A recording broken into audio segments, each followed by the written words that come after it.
ล่นเตะทุ่มอยู่นี้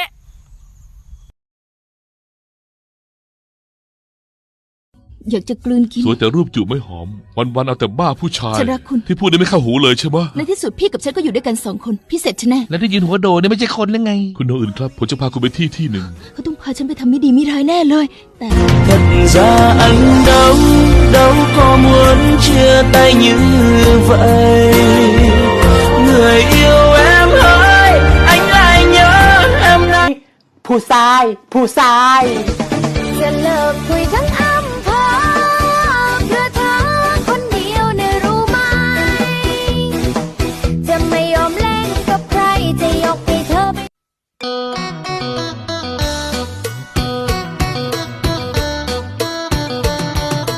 一生都你我着苦恨别梦久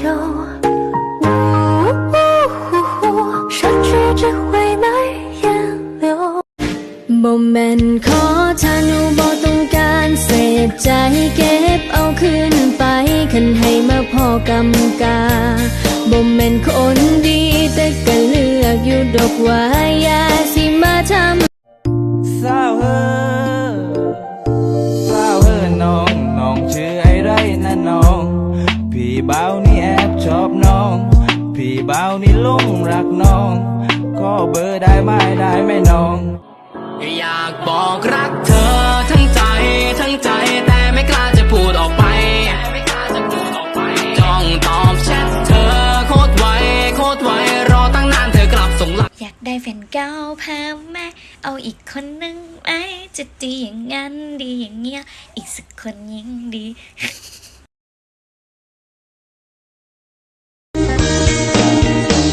บ่แม่นว่าบ่มีไผเอาแค่อยากคบกับเจ้าเข้าใจแน่แม่อยากสิเข้าไปเทคแค่ดูแล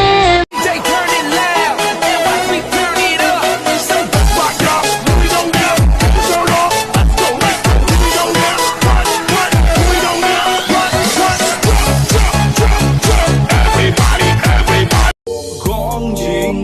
นาฬิกาที่กูใส่อยู่นี่ก็เรียกของจริง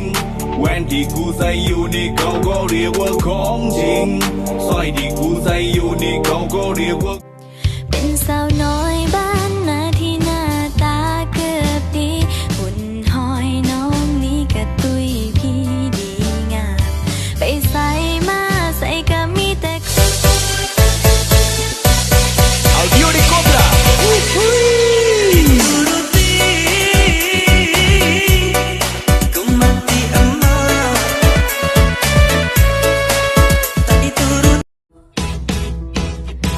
น้องหน้าไม่ได้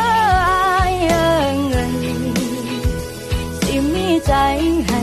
น้องแน่บ่น้องคงฉันไม่ไหวจะใครได้เธอในครั้งรักของเธอมันทำใจละลายอีกหน่อยมันคงต้องไหวโยเอานี่กอดไทยหนาวใจกอดไทยได้แน่โอ้ยอยากสิพอหักแค่พอได้ก่อนdịu dàng em bia nắng vội mang ánh trắng lẻ loi kẻ trôi theo cùng trời ngát xa mọi nơi đầu môi ngoài em ra tôi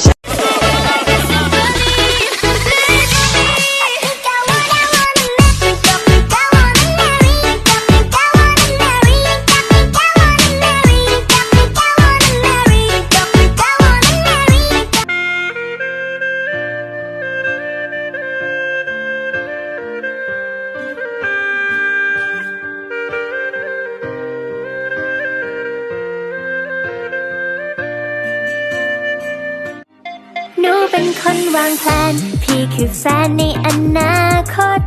หนูยังอยู่ในโหมดเป็นเจ้าของพี่ไม่ได้แค่ต้องรอวันหนึ่งงั้นคิดถึงก่อนได้มะ